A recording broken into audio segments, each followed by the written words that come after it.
Senador Raimundo Gomes de Matos, senhor deputado, cumprimento na pessoa do deputado Heráclito, senhores palestrantes, minhas senhoras e meus senhores.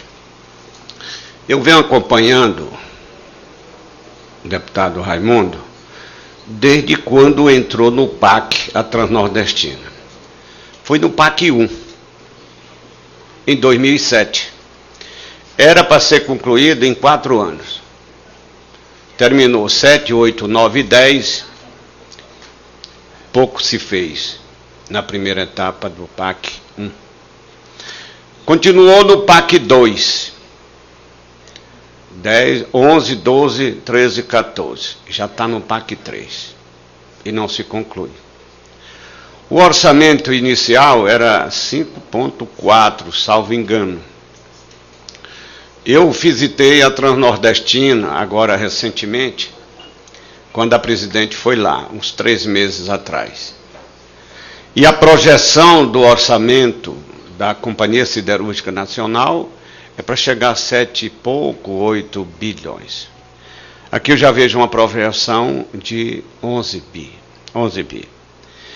E o que é mais grave é que falta recursos para concluir esta obra, como o próprio deputado Heráclito disse, importantíssimo para o Nordeste como um todo, para o Piauí, que tem um potencial de minério de ferro muito grande e só vai ser viabilizado quando ela for realmente operada, quando tiver a operação da Transnordestina, produção de grãos do Estado, que vai lá perto dos Cerrados, e há uma projeção de se ampliar a Transnordestina no futuro para interligar com aquela outra do Maranhão, chegar ao porto de Itaqui.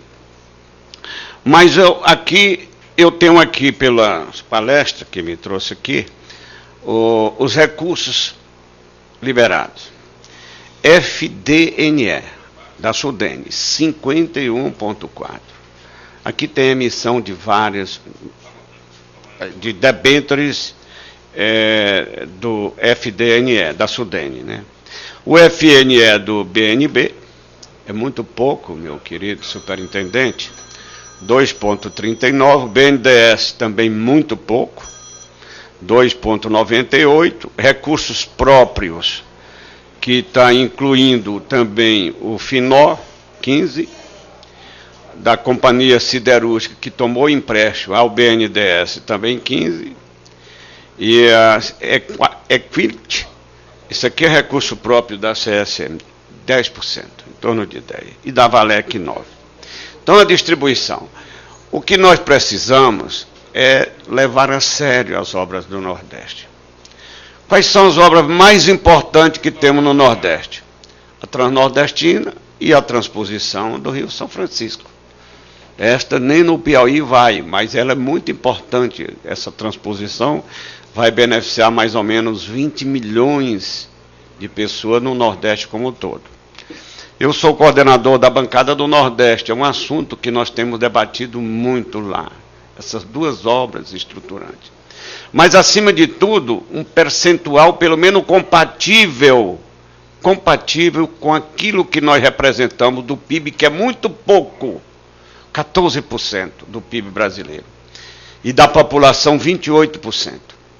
Nós temos que tratar o Nordeste com diferença, que senão cada dia mais nós ficamos distante das regiões mais ricas, principalmente em termos de renda per capita.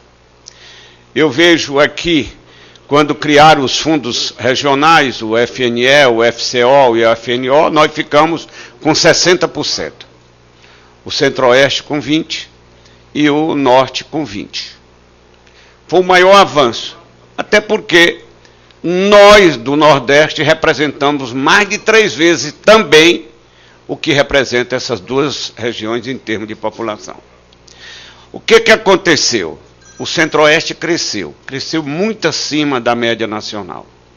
A renda per capita naquela época dos fundos constitucionais de 88, quando foram criados e regulamentados em 89, o Centro-Oeste tinha menos de 100% da renda per capita brasileira, incluindo o DF, que é o maior desequilíbrio da federação, que tem mais do dobro da renda per capita de São Paulo. De São Paulo e 3 vezes a do Brasil. Mas, mesmo assim, o Centro-Oeste cresceu e cresceu muito. Hoje é o maior produtor de grãos. Por que que aconteceu? Primeiro, pelas suas potencialidades. E segundo, pela viabilização de suas infraestruturas voltadas para a produção. O Nordeste, nós temos grandes potencialidades. Precisamos aproveitar. O Norte cresceu também bem acima da média nacional, atraído também pelos excessos de incentivos que temos, a Zona Franca de Manaus e as áreas de livre comércio daqueles 3 estados que foram território no passado recente.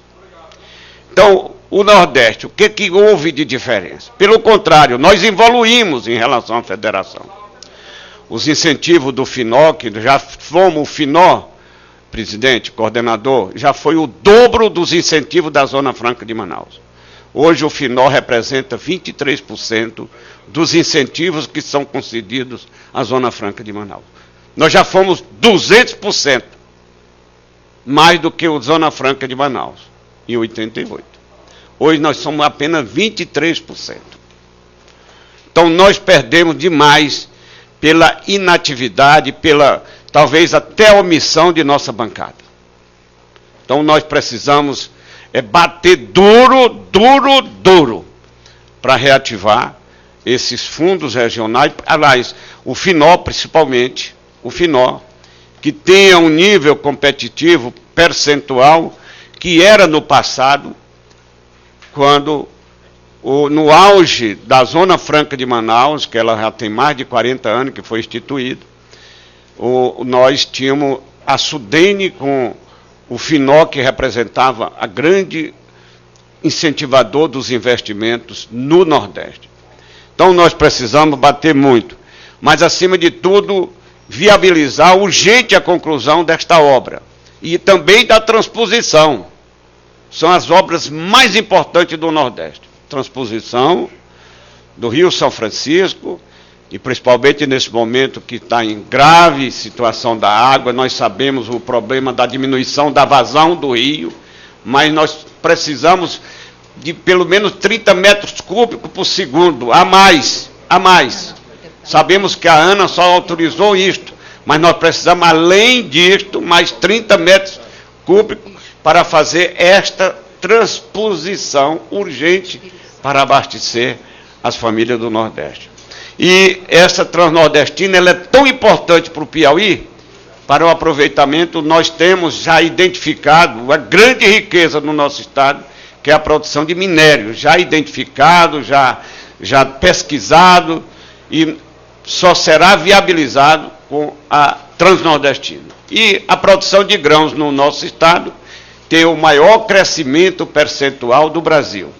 Entre 20% e 25% é o crescimento da produção. É muito representativo? Ainda não, mas esse ano nós já vamos chegar a mais de 3,5 milhões de toneladas de grão. E temos potencial para crescer e chegar até 20 milhões de toneladas de grão. Agora, só será viabilizado todos esses 2 projetos com a conclusão da Transnordestina.